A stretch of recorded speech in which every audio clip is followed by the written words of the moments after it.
Amongst the revolutionists, I found also warm faith in the human ardent idealism, sweetnesses of unselfishness, renunciation, and martyrdom, all the splendid stinging things of the spirit. Here life was clean, noble, and alive. I was in touch with great souls who exalted flesh and spirit over dollars and cents, and to whom the thin wail of the starved slum child meant more than all the pomp and circumstance of commercial expansion and world empire. All about me were nobleness of purpose and heroism of effort, and my days and nights were sunshine and starshine, all fire and dew, with before my eyes, ever burning and blazing, the Holy Grail, Christ's only Grail, the warm human, long suffering and maltreated, but to be rescued and saved at last. Unquote. Now, disclosure, this comes 2 pages next to there, but I'm going to add this again. Quote, such an army of revolution, 25 million strong, is a thing to make rulers and ruling classes pause and consider. The cry of this army is, no quarter.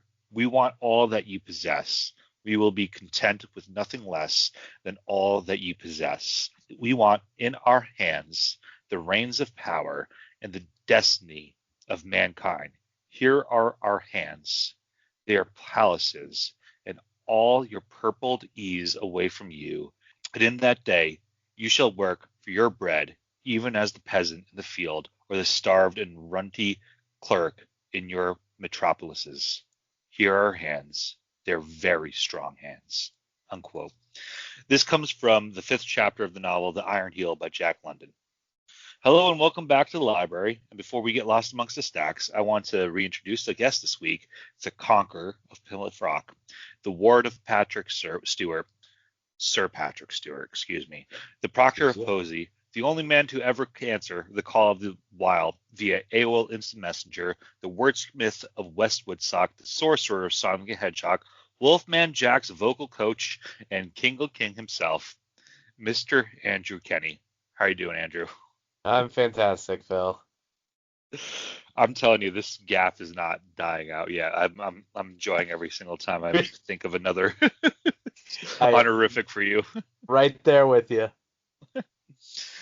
Dude, this has been a pretty exciting story, and may I spoil it a little bit here to say that it only continues to have the same excitement level for the remainder of the series. So, to begin part 4, the penultimate episode, the episode that honestly will kind of be like the complete twist in a lot of people's minds. They have no clue about this band's life around here. Do you have any questions at all? Do you have anything that you're expecting? No, and if this is going to be the surprise and kind of the crazy point, I can't imagine. So delve into it, my friend. Yeah, and I've been doing it from the top of the series from here, and the main point, the main sources I'm drawing from is Sailor on Horseback, the biography of Jack London by Irving Stone, and also Jack London's own memoirs, letters, and stories. For the most part, really, this is 99% of what I'm getting from. So where we last left Jack London, he had published what would be his most successful work and his most famous work, The Call of the Wild. We chatted about the success of the book in the last episode, but to provide a simple synopsis of the short novel itself, the story follows a dog named Buck, who is stolen from a California estate and sold into being a sled dog during the Yukon Gold Rush.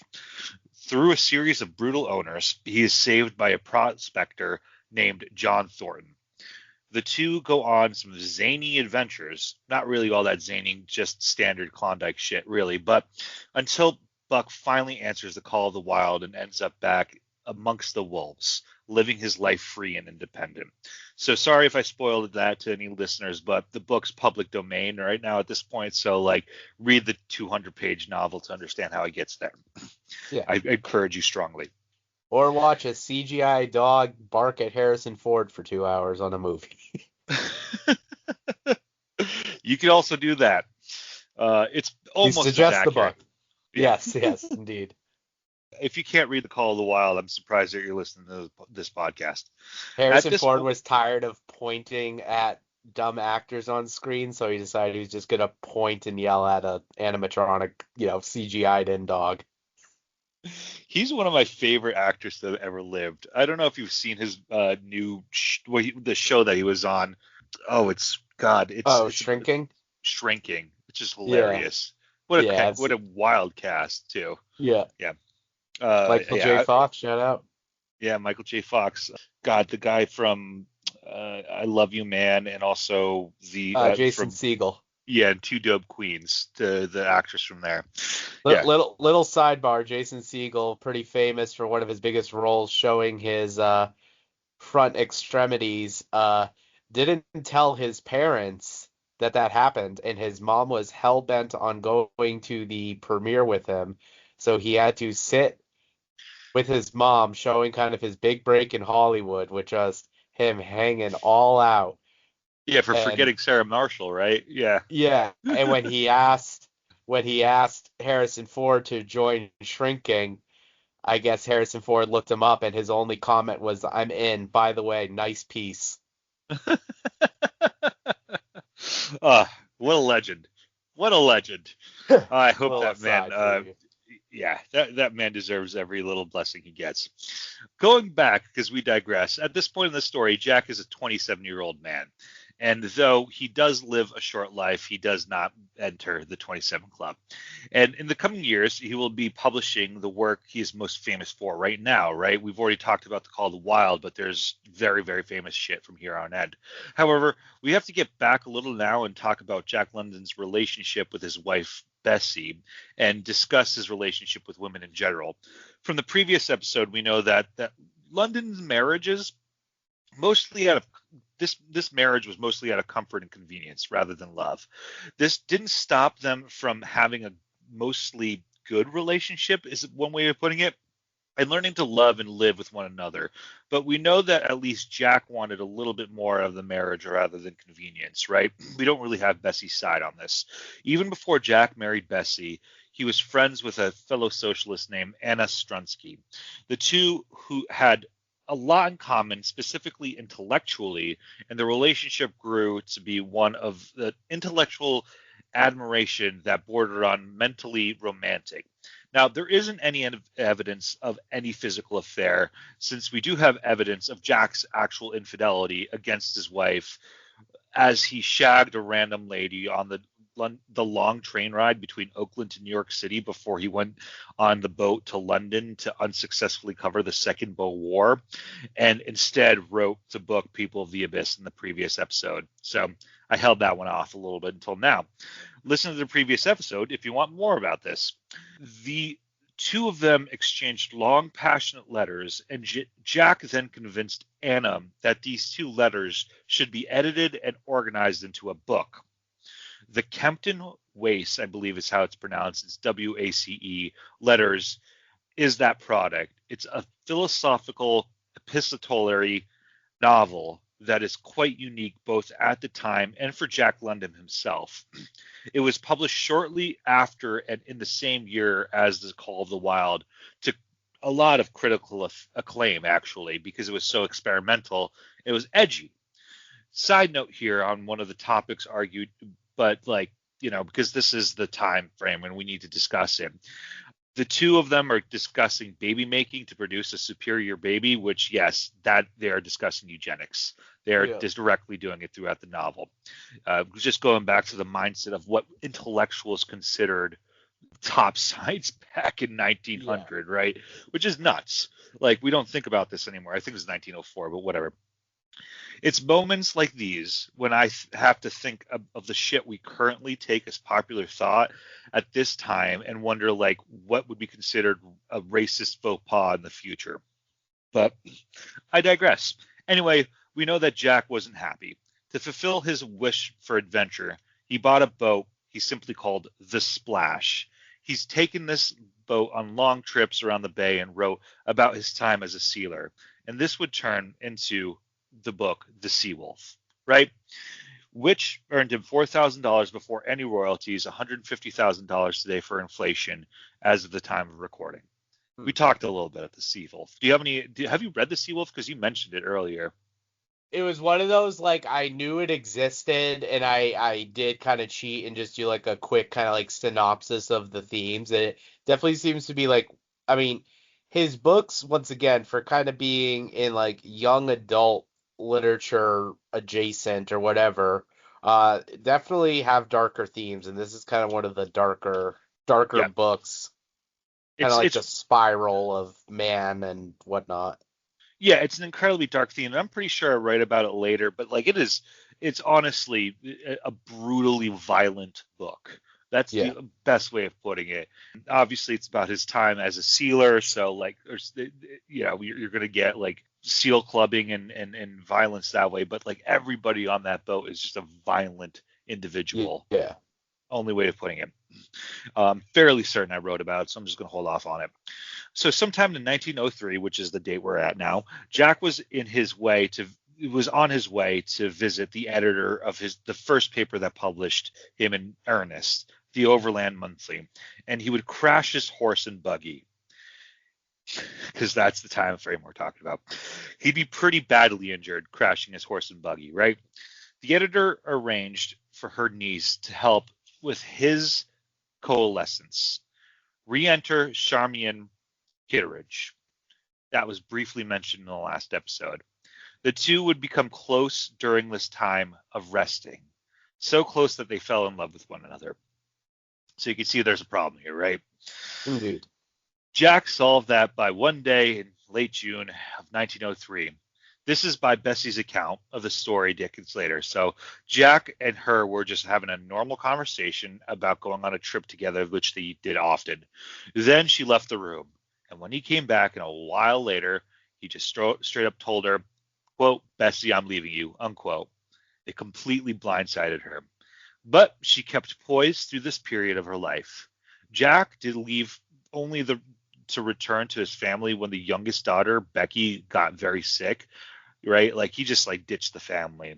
He prayed over her until she got better, and once she did, he immediately fucked off onto the Splash and continued his work on the Seawolf. He's not the best father in the world. I wonder where he Yeah. gets that from. Yeah, gonna go. I was gonna say, seeing as the person that is pretty sure his father was like, I couldn't get it up when I knew your mother, so I'm definitely not your dad. I don't can only imagine the paternal instincts didn't necessarily pass along. Quinn's back asleep, but like, it's one of those nights as a parent. I know I'm in for a wild one. So like, Yeah, when you need to go, you need to go. We can edit it together. yeah, I'll figure it out. The editing process is not going to be as hard as the last one. So, um, let's see here. Where do we say? So as soon as he got Becky got better, right? Like, he went back to the Seawolf, which is, for obvious reasons, not something I'm going to do. So the beginning of the 1904 year, which is not something what people say, was a turbulent time for Jack for obvious reasons. He was 28 and causing a bit of a media sensation about his separation. He was also beginning to look like this long-term romantic relationship that he had with Charmian was actually going to be fruitful. His short-term romantic relationship that he started to have. Then opportunity with a capital O came knocking on Jack's door as tensions rose between the nations of Imperial Russia and Imperial Japan, and a request by the San Francisco Examiner was sent to cover a conflict. Jack said that he despised war because he said it was due to the regular people who will end up dying and suffering because of some wealthy inbred elites deciding to beef over turf. That last part is, kind of something I stole from somebody else. But his love for adventure overshadowed any of the disgust of war. So he decided to sign up to be a war correspondent for the Russo-Japanese War and headed to Japan. Do you know anything about the Russo-Japanese War at all? Not really. It's a fascinating war in the sense that, like, some of the World War I and World War II, some of the World War II artillery and some of the weapons they used were first put on display during this war, and because white people are racist, they didn't think that like they needed to learn from this war at all.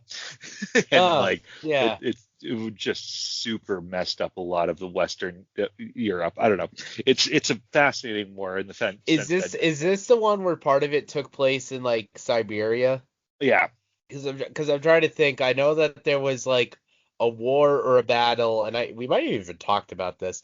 That was like there were so many also just like dangerous animals out there that they'd be like, oh, okay, if the bullets don't kill you, there's a fucking tiger that will, or a wolf or something. Like I mean, yeah. After World War I, during the Soviet Revolution, it had one of those too. Like it with was, the ceasefire because of the wolves, yes, right? yeah.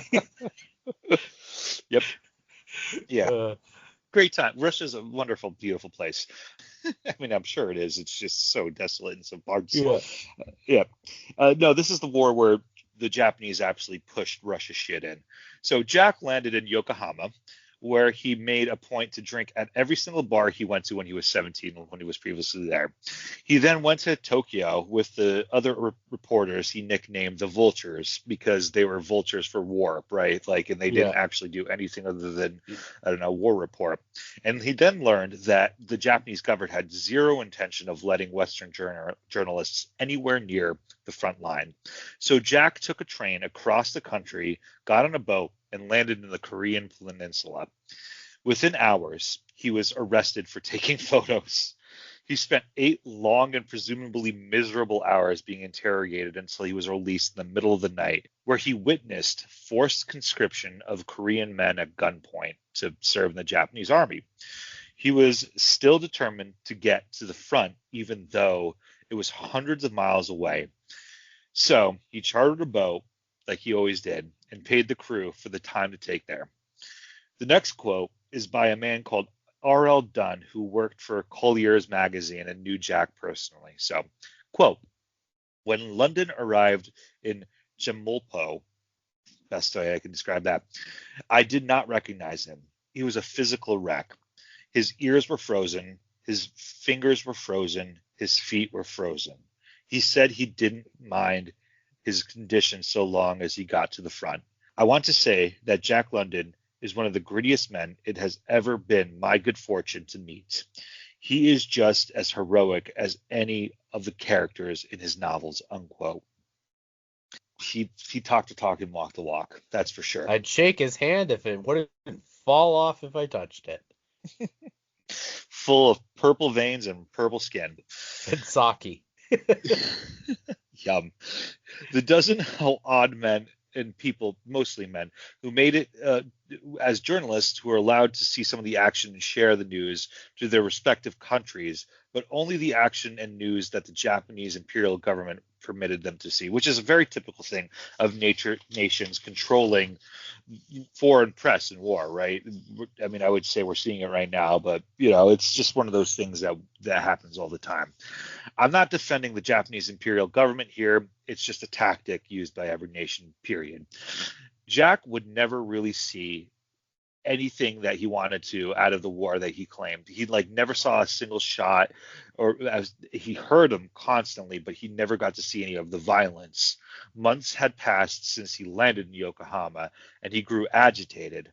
One day he got into a confrontation with a Korean soldier who Jack accused him of robbing his feed for his horse. It probably happened.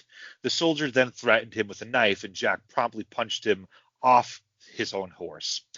Jack was then arrested with execution over his head, almost certainly going to be the outcome, seriously. The only thing that stopped the sentence was President Theodore Roosevelt directly involved when he insisted on Jack's dismissal. So bringing it back, he was Bring that in famous. Teddy! He was released and got on the first boat to Tokyo and then back to California, along with his new Korean boy servant, Man Young-yi, who he would be with him for the next half a decade or so of his life. And this boy servant would call Jack Master. So that's a little disconcerting. And this is just a random fact about Jack London, but it has to be said. For the remainder of his life, he would always have a young boy servant from East Asia. This first one being a Korean boy, we just mentioned, but the next several would always be a Japanese boys from here on end. So it's just weird. It's just a weird thing he has. It's just disconcerting. My first mate. Just some It, random Japanese boy. It yeah, reminds me just of like Arrested Development and yeah, the Unyoung. Annyeong, which just means hello in Korean. They don't get it. Jack's yelling for him. He's just hiding in the walls, just hiding from Jessica Walters. I mean, Jessica Walters was a sweet woman in real life, but her characters portrayed her as such an awful human being. So funny. It's I can't not look at her and not laugh or hear her voice. It's like a gift and a curse, I'm sure, for her. Or was. R.I.P. Absolutely. There's so many actors that are like that. Who's the guy who played Hannibal Lecter who lost his wife because of it? They got divorced What, because Anthony Hopkins? yeah, I think there's a story where his wife divorced him after a while because all she could see is Hannibal, and that's Oh so God. messed up. Yeah, he's just a good Yikes. actor. Yeah. I know. Yeah. So you want to guess what happened upon his arrival in Oakland? Uh he was like, "Oh boy, I'm back with my family. Time to get out on a boat." No, it's pretty close. He was greeted with divorce papers from his wife's lawyer. Oh, okay. Well, While he was gone, shocker he of the also, century. I know, right? I mean, granted, like, Is this Betsy? is Bessie, yeah. Oh, Yep, Bessie. yep.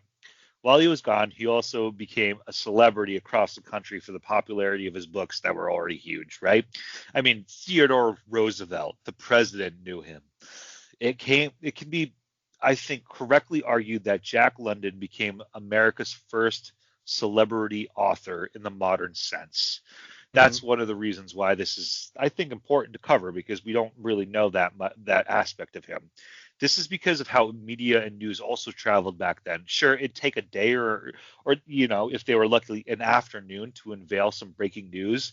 It's obviously not as instantaneous as it was today, but news still traveled quickly across the country relatively due to media conglomerates for worse. I would say I was going to say for better or for worse, but definitely for worse, as what we're sitting here right now with, I don't know, some stupid ass thing called X. Once it was found out that like the Londons were getting divorced and that Anna Strutsky was unrightly mentioned in the divorce papers as a person who caused the rift, it became a national sensation. The divorce ended up being as amicable as possible with Bessie, and he managed to reduce how much money her lawyer would like get because they just had a conversation effectively. He also got Anna's name struck off the divorce papers officially, but that didn't matter at this point. Bessie would get the girls, and Jack promised to build her a house in Piedmont, in a suburb right outside of Oakland, which I think is a really nice suburb nowadays. Basically, all the money he made from the Russo-Japanese War and the royalties of his first edition of the Seawolf would go into building this first house. He was making more money than ever, and he was constantly broke, and in fact in debt. Macmillan's, knowing his financial situation and also because he was making them buckets of money, raised his monthly salary from $150 to $250. That's more than 10K a month in today's money, right? Mm. Like that's like almost 15K. That's a shit ton of money for just an author Yeah. that they have on staff. Speaking of the Seawolf, it was another massive hit, right? Even before the original 40,000 copies of the first printing hit the shelves, the book sold out. The Seawolf follows a 35-year-old rich boy named Humphrey Van Wyden, or Hump for short. And he falls off a ferry that crashes into the San Francisco Bay and is picked up by the crew of a seal hunting schooner, the name of the boat inauspiciously being named the Ghost. Hump is then shanghaied by the boat's captain, a man named Wolf Larsen, into becoming a cabin boy, and then in a gradual series of violence and attempted mutinies, he becomes the first mate, basically to his chagrin. He did not want this. Toward the second half of the story, the members of the Ghost also rescue, or better way to describe it, capture another boat, and then he falls in love with one of the women on the boat, the only woman on the boat, named Maud Brewster. Hump Wolf Larsen is in this case the personification of London's belief of social Darwinism, a pseudoscientific theory that claims to apply biological concepts of natural selection, survival of the fittest to sociology, economics, and politics, at least according to Wikipedia. Right? It's been disregarded as nonsense at this point, a lot of this social Darwinism, and incorrectly attributed to Charles Darwin as like the person who wrote it. The guy who did it was a man named Herbert Spencer, but I digress. Wolf Larsen is an incredibly violent man who promotes violence as a core tenet of survival on his boat. It tracks when you think about sealing in general, the sealing vessel that he probably lived in before, and the violence that was necessary to survive. In my opinion, the Sea Wolf's instant success solidified that whatever Jack London was going to write, it was as good as gold with a few exceptions, right? Yeah. Yeah. Have you? I already asked you if you read it. Sorry. It's funny though. So like I know the theme. It's like I won't say a common trope, but like you can pull from it from certain other things, which is hilarious because I'm just gonna drop some Broadway plays on you, where it's like I know it's like a love triangle with like violence and like dominance, where it's like the tough violent guy and like the hero at heart are vying for this woman. It's like very Oklahoma. It's very Phantom of the Opera. Like that I remember thinking that kind of like this like and even so this is I know there's been a few of his movies, but the Seawolf is like an old movie. Like it's like a black and white. We're going to talk about that, yeah, in the last episode. So next week, Okay, right? well then I'll save it. But like No, you can tell just by the actors like who's playing the two male roles. It's like the dude looks like Babe Ruth. He's like just a complete mitt face, playing like kind of like the rough and tumble guy. Yeah. I mean, you could spoil it more. Like all we're going to talk about is the importance of that the Seawolf played in getting royalties to authors. It's one of those books that actually like was on the forefront of it because Jack London also impacted that. Yep. So the stress of the divorce and the finances got to Jack. He got something called the grip, or what we call the influenza nowadays. And this hit him like after the most recent bout of malnutrition on the Korean Peninsula. Jack slowly recovered. His stardom ascended rapidly, however. Everything he did was making the newspapers. It helped that he made great headlines. He was once invited to speak pretty much everywhere in California, from universities to business luncheons. He was a particular favorite at women's clubs because he was like just an objectively handsome and eloquent man. When he stated that the Russians who revolted against the king in 1905 were his brethren during what would be considered the first Russian Revolution, right? The papers ate that shit up. They loved when he quoted a general saying, quote, "To hell with the Constitution," unquote, which they just completely took out of context because it was a quote from 1856 and it was discussing the right to own slaves in the Constitution. So, that still happens. Yeah. Still, the headline was, quote, "Jack London says to hell with the Constitution." The publicity further advanced book sales, however, because for whatever reason, in this dumb country, all press is good press. Even his collection of social and politically radical essays called War of the Classes had become a bestseller and needed 3 publications in a 7-month period, which is nuts on so many levels. Really just like Karl Marx is the only one that I can think of that had like something similar in my view. Yeah. Jack was like able to package revolution through social class struggles in an essay format, and it became a bestseller. He would also regularly publish 3 books a year to this point that I lost count of how many times this actually occurred. The most he ever published in a year was 4 towards the end of his life, but we're getting ahead right now. Jack's relationship with Charmian Kittredge grew stronger, though they would be apart for large parts of their early lives together. He went to visit her and her aunt, Ninetta Eames, who is partially responsible for setting them up and will play a bigger role later, but they were up in what is modern day Glen Ellen, California. she was the person who was one of the editors of the Overland Monthly, not the one that he beat up earlier. I think it was her husband, actually. There in Glen Ellen, he wandered around on horseback and stumbled upon a property for sale. It was an area called the Valley of the Moon, which is a little confusing because it's now referred to Sonoma, California. But you'll read this being called, the Valley of the Moon often, and it's important for Jack's life.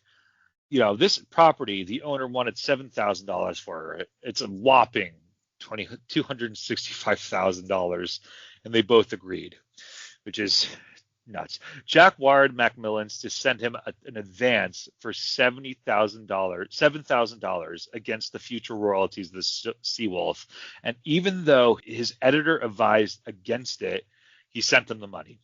This ranch, which would eventually be dubbed the Beauty Ranch, just a dumb name, honestly. The Beauty Ranch. It's like something from, I don't know, like America Next Top Model, where it was his It is funny. Yeah. It's like he's doing all the celebrity tropes, but like back in like 1905, just like the publicity stunts, the torrid affair, the naming your property like great, like it's. This is before Hollywood, so like this, he is a trailblazer in so many ways, right?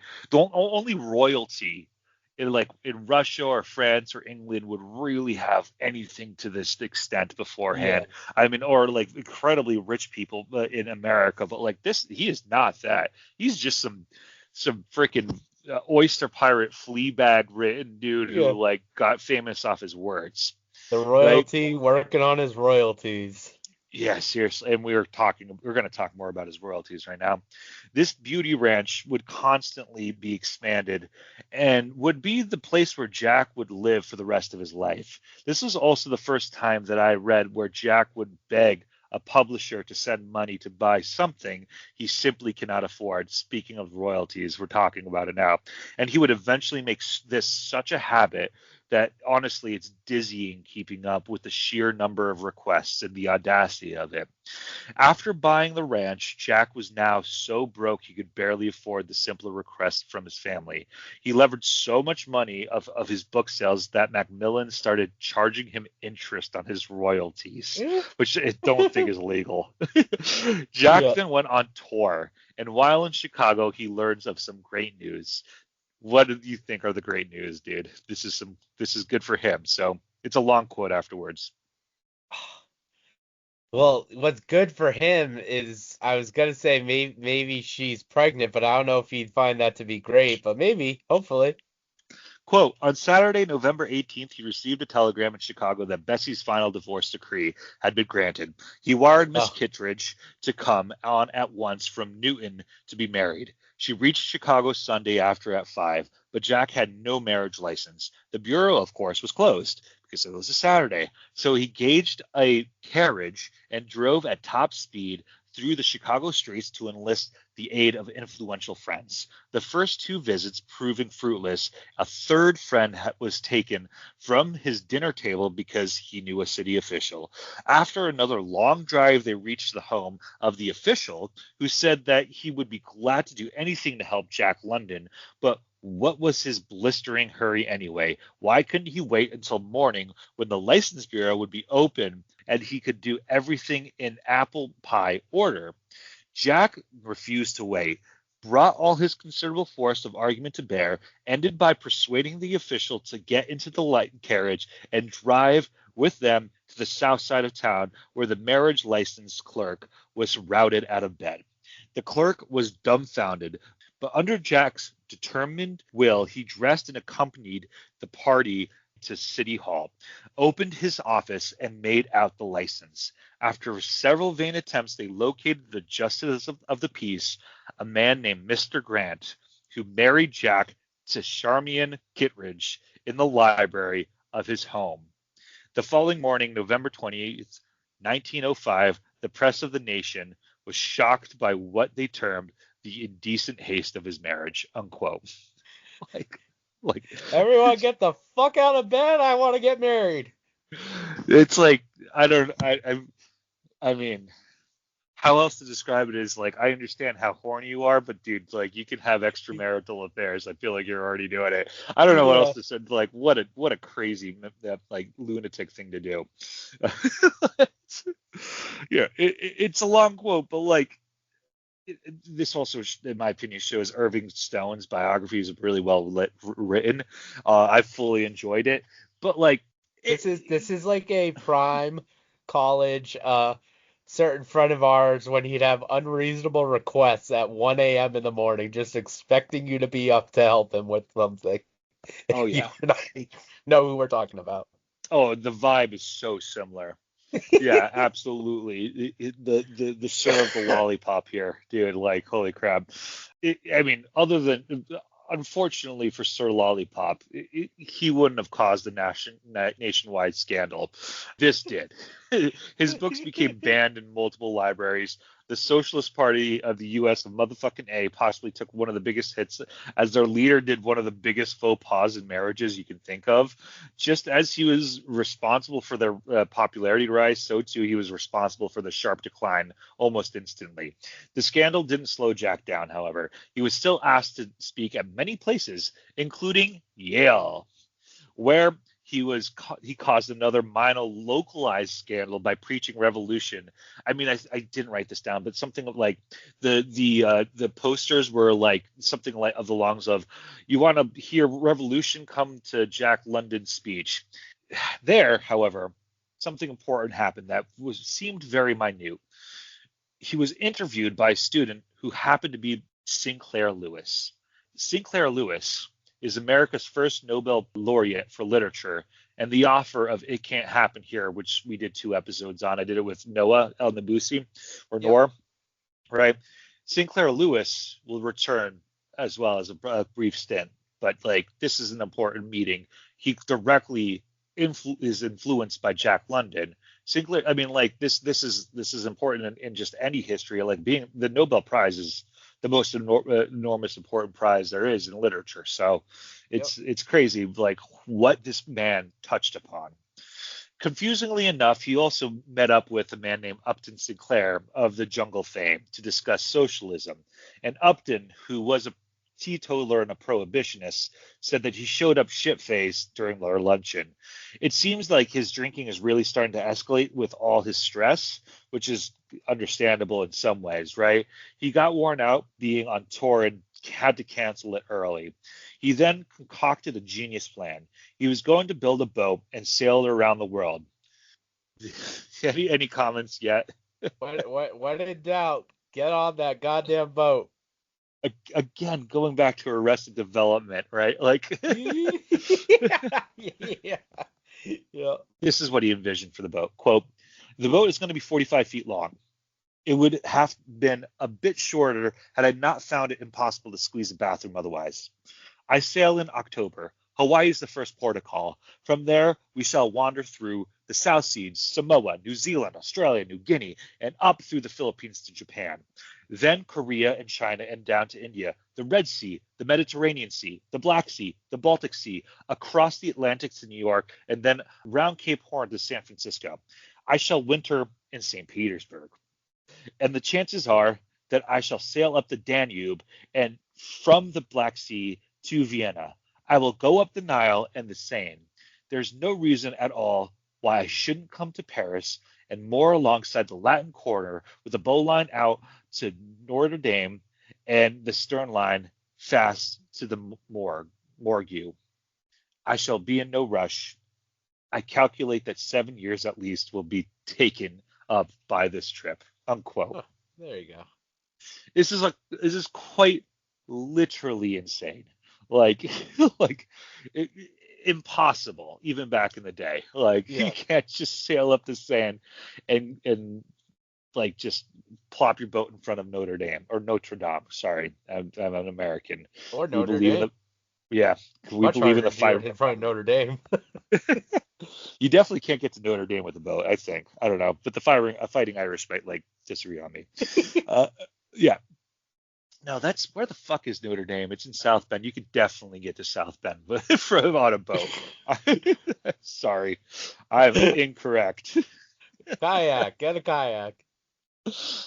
He was not going to Lake Michigan. That's one of the only bodies of water he has skipped out on here. No, that would have been really funny if the tale of the Edmund Fitzgerald was the tale of Jack London instead. Good. All right. I digress. Cosmopolitan magazine said he'd sponsor him and pay for it if he named it after the magazine. He agreed, and he wanted to spare no expense. He thought it would cost roughly $7,000 today. That's $265,000 again to build this stupid boat. That's as much money as he got for his plot of land. He would still name it the Snatch after he got the money, funnily enough. And he began months of construction. There were innumerable delays and costs, and he missed his October 1905 launch by a large margin. Costs just kept coming up. He hired completely incompetent construction manager, for a lack of a better description. Plus, all the contractors and workers and suppliers were bluntly scamming him. He got confident in early 1906 that he would get onto the water soon. Then, on Wednesday, April 18th, 1906, at 5:12 a.m., a 7.9 magnitude earthquake hit the San Francisco Bay Area, specifically right in San Francisco and all the surrounding cities. It caused sweeping, uncontrollable fire and devastation that burned whatever didn't collapse from the initial quake and all the aftershocks. The original estimated deceased was in the hundreds, but of course, due to racism, the inhabitants of Chinatown weren't counted in the initial reports. It's now believed that something around 3,000 people lost their lives, making it the deadliest, or one of the deadliest disasters in American history, natural or man-made. Jack was woken by the quake. He was living out in his ranch, away from the city, away from Oakland specifically, but, from San Francisco, where he would be at time to time. And he woke up to see bluntly smoke and flames. He got to San Francisco to take photos of the devastation. Of course, he was concerned about the human lives and cost. For our purposes and his detriment, this also put a huge damper on his sea exploration dreams, as a lot of the already purchased and uninsured items that had not been delivered to him personally, but was in the San Francisco harbor, burnt down with the fire. He basically was begging for advances against work he planned on doing this point to fund the boat and his massive familial burden.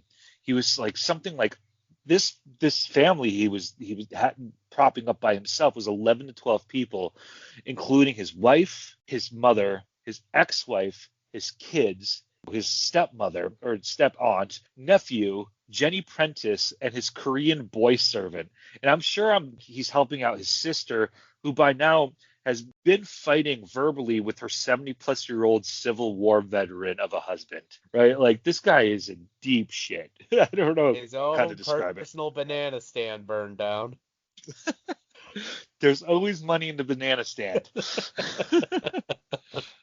After the separation to Bessie, it's said that Jack developed a persecution complex as well. I think the financial the stress really complicated things. The irony here is that he was writing what I would consider some of his greatest work and his most ambitious novel. His best work, I think, is probably his short stories, but more on this towards the end of the series about short stories. Let's talk about something called The Iron Heel.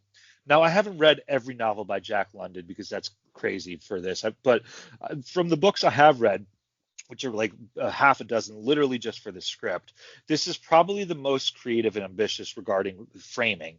The prologue is written in a voice of somebody living in a utopian socialist society hundreds of years in the future, and explains that the following work, dubbed The Iron Heel, is the first-hand account of an Avis Everhard, which sounds like, honestly, a dick pill, which, please, Avis Everhard, please sponsor me, who is the future wife of, she's the future wife of a socialist intellect named Ernest Everhard, which is even better. That's the next level of dick pill. Yeah, that's the gold edition.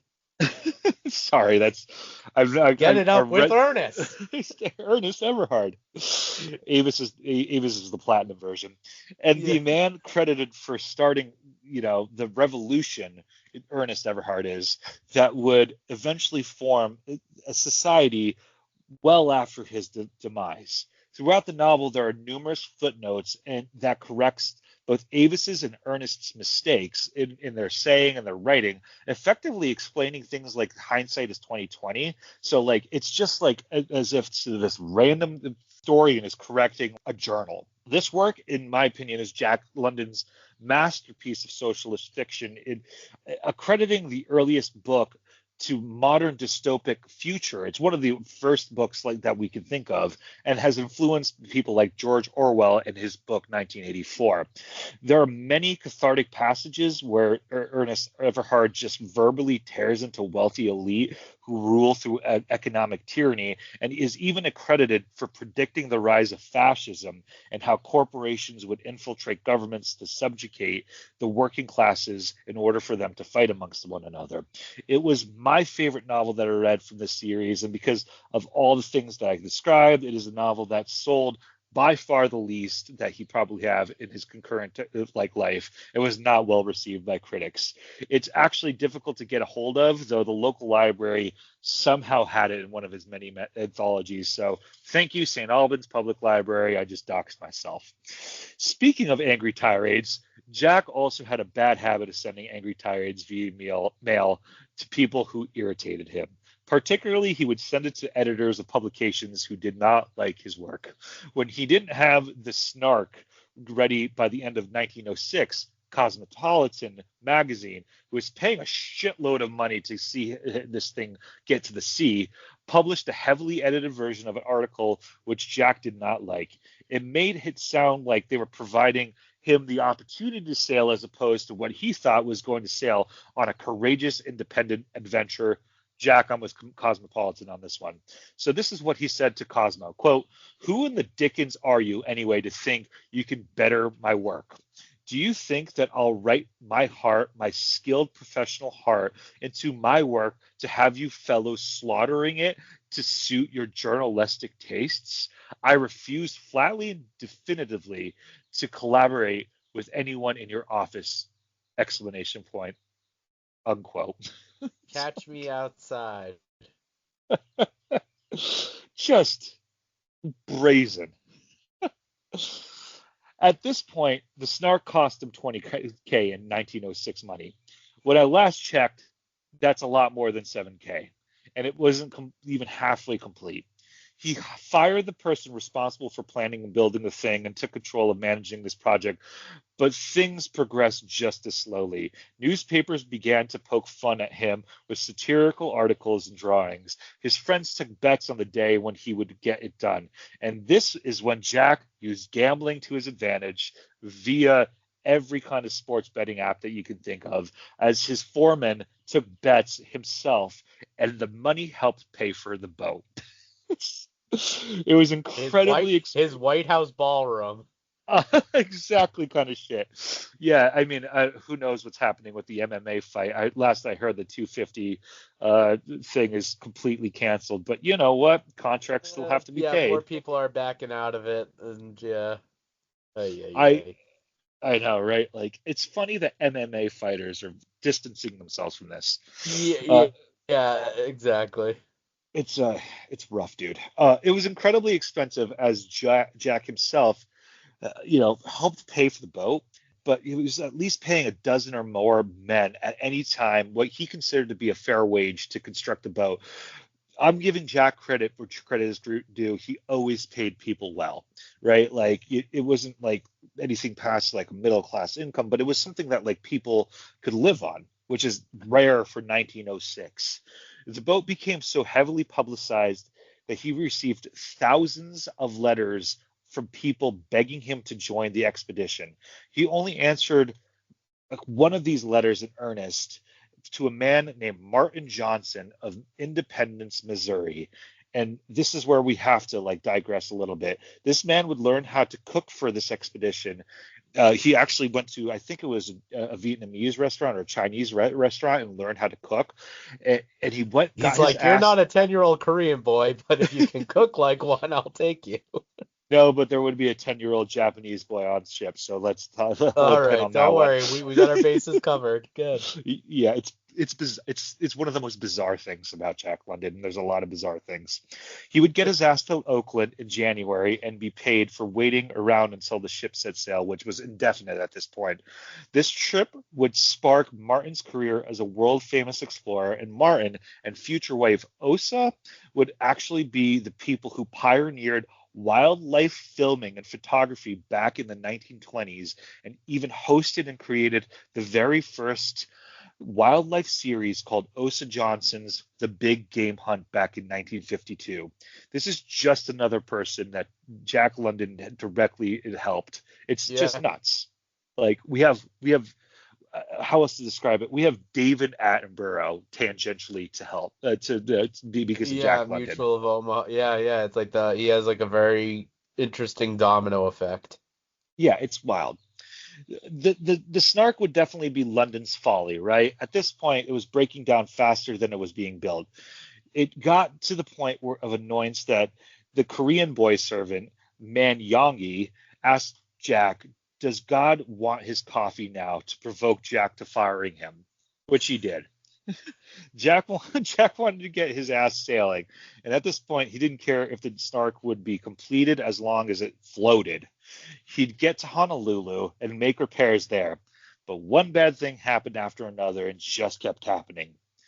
Right? This is another long quote. Quote, his decision was no sooner made than the snark sprang a leak that took days to repair. When he finally was able to start her for the boat, she was caught between two barges and then severely crushed.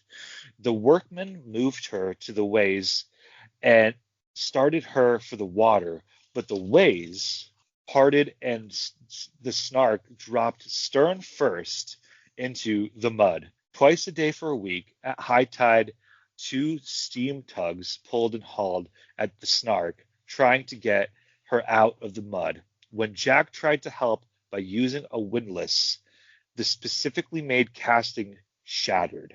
The gears ground and the windlass was put permanently out of commission. In despair, he turned on the 70 horsepower motor, but it shattered the cast iron bed plate that had come all the way from New York City, reared up in the air, smashed all the connections and fastenings, and fell useless on its side. Unquote. Looks like Yeah, he should stick to land. I know. It's just a Jack London, man. Like he's the definition of when good times are good, they're good, and when they're bad, they're bad. So Yeah. with all these delays, the Snark finally set sail in late April of 1907 after nearly 2 years and $30,000 cost in debt, limping out of the harbor to London's creditors' chagrin. He basically got out of the harbor, sneaking out of it and like avoiding paying some payments. This would be equivalent of $1 million today. This $1 million boat was in shambles from the get-go, and we know since Jack and company survived this trip that the spit and dirt and basically whatever their version of duct tape was kept it together somehow and worked. But everything was made out of shoddy material. The iron of the boat bent, it broke by your own hand. The wood was subpar quality. It was so bad that even the food that they purchased had spoiled right before they set sail, and it couldn't be replaced until Honolulu. A lot of it, and that is where we're going to leave for today. This ambitious trip to and across the South Pacific, where, to be honest, dude, I had to cut this short again. Like, there's another 4 pages of this episode, so The USS Timu. yeah, jeez. So, like, do you have any questions, dude? Like, this is an exciting story, and like, I'm gonna have to cut the script, the fifth part. I wanted to make my final part down a little bit. So, any questions, anything of that sort? No, no. I mean, it's just always crazy with this guy. Just money is no object, especially when it's building objects that he's ultimately gonna ruin. And yeah, God. Yeah, and spoiler alert, we briefly talked about where he's going to live for the rest of his life. Besides the snark, we're going to talk about the beauty ranch a little bit and like honestly how it it might have potentially led to his ultimate So mortality. So did yeah, he did and maybe I'm jumping ahead. Did he write White Fang at this point? he wrote White Fang in 1904, 1906, somewhere between there. So kind of like And when this was happening. it was, it was. It might have been on the boat. It might have been beforehand.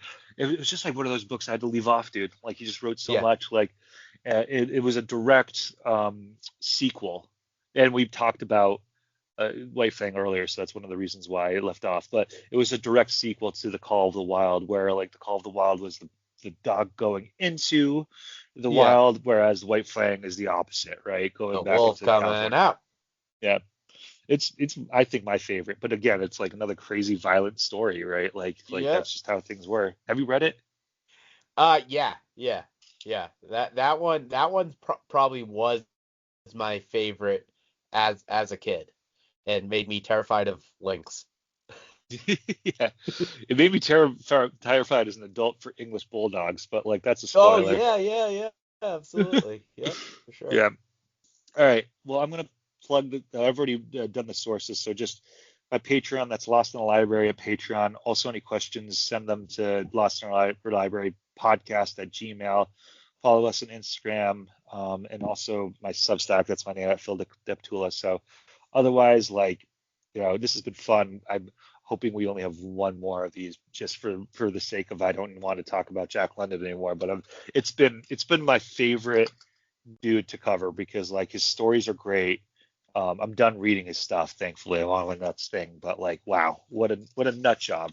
What an absolute Yeah, insane human being. for sure. Absolutely. Until next time. Cheers, dude. Yeah. Cheers. See ya.